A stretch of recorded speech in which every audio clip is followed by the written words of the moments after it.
Israel Hezbollah में चले लंबे युद्ध के बाद हुए सीज फायर की मियाद 26 जनवरी को पूरी हो गई।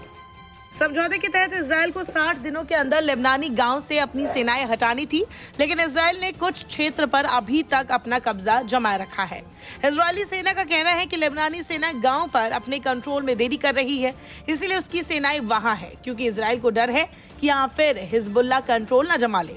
गाजा में हमास अपना कंट्रोल वापस ले चुका है, लेकिन इजराइल अपने लेबनान बॉर्डर पर हिजबुल्लाह की वापसी नहीं चाह रहा है और इसीलिए उसने सीज फायर की शर्तों का उल्लंघन किया है और अब इसकी मियाद को भी अमेरिका ने बढ़ाकर 18 फरवरी कर दिया है। इस बीच सीज फायर के खत्म होने की तय तारीख को लेबनीज लोग अपने अपने गांव पहुंचने लगे, जिन्हें इजरायली सैनिकों ने रोकने की कोशिश भी की।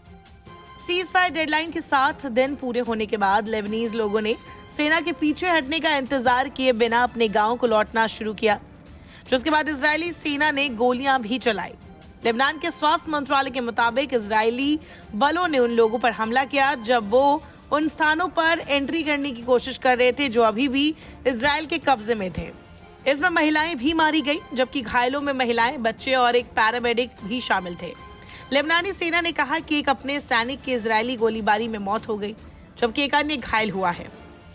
इजराइल गोलाबारी में हाल ही में करीब 22 लोगों की मौत हो गई है, 100 लोग घायल हुए हैं और कई को डिटेन किया गया है।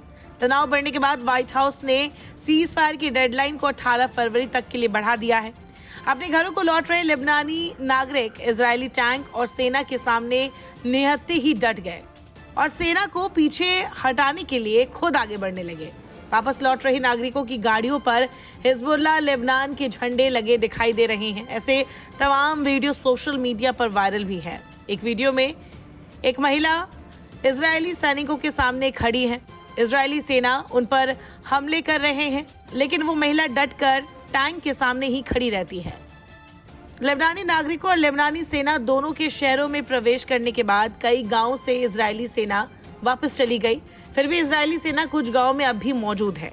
व्हाइट हाउस की प्रेस रिलीज में कहा गया, लेबनान और इजराइल के बीच व्यवस्था जिसकी निगरानी संयुक्त राज्य अमेरिका द्वारा की जा रही है 18 फरवरी 2025 तक प्रभावी रहेगी। इसके अलावा वाशिंगटन ने ऐलान किया कि लेबनान सरकार अमेरिका की मध्यस्थता में इजराइल के साथ बातचीत शुरू करेगी। वार्ता का ये दौर 7 अक्टूबर 2023 के बाद इजराइल की ओर से हिरासत में लिए गए लेबनानी नागरिकों की रिहाई से संबंधित होगा। बाद में कार्यवाहक प्रधानमंत्री नजीब मिकाती के ऑफिस ने यह भी स्पष्ट कर दिया कि यह व्यवस्था 18 फरवरी तक लागू रहेगी।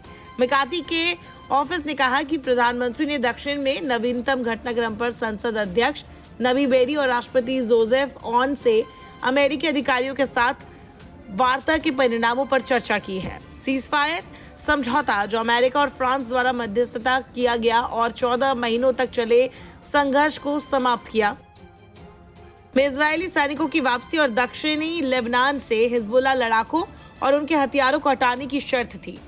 साथ ही हजारों लेबनानी सैनिकों को उस क्षेत्र में तैनात करने की उम्मीद थी जहां दशकों से हिजबुल्लाह प्रमुख ताकत रहा है।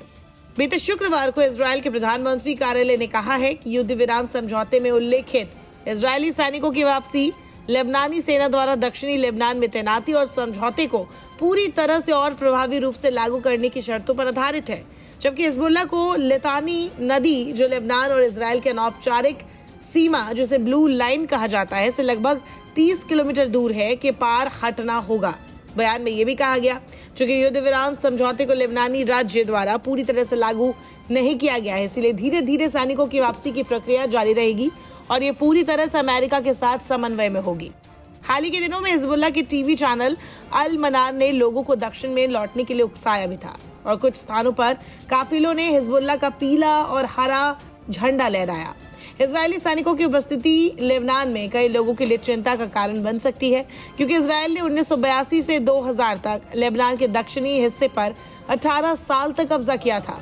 रविवार को एक बयान में राष्ट्रपति आउन ने कहा कि लेबनान की संप्रभुता और क्षेत्रीय अखंडता पर कोई सौदा नहीं हो सकता और उन्होंने ये भी कहा कि वो इस मुद्दे को उच्चतम स्तर पर देख रहे हैं। इस बीच हिजबुल्लाह ने भी अंतर्राष्ट्रीय समुदाय से अपील की है, खासकर उन देशों से जो समझौते के प्रायोजक है, कि वो इजरायली उल्लंघनों का सामना करने और इजरायल को पूरी तरह से लेबनान से हटाने के लिए अपनी जिम्मेदारी निभाए। नमस्कार, मैं हूं मानक गुप्ता।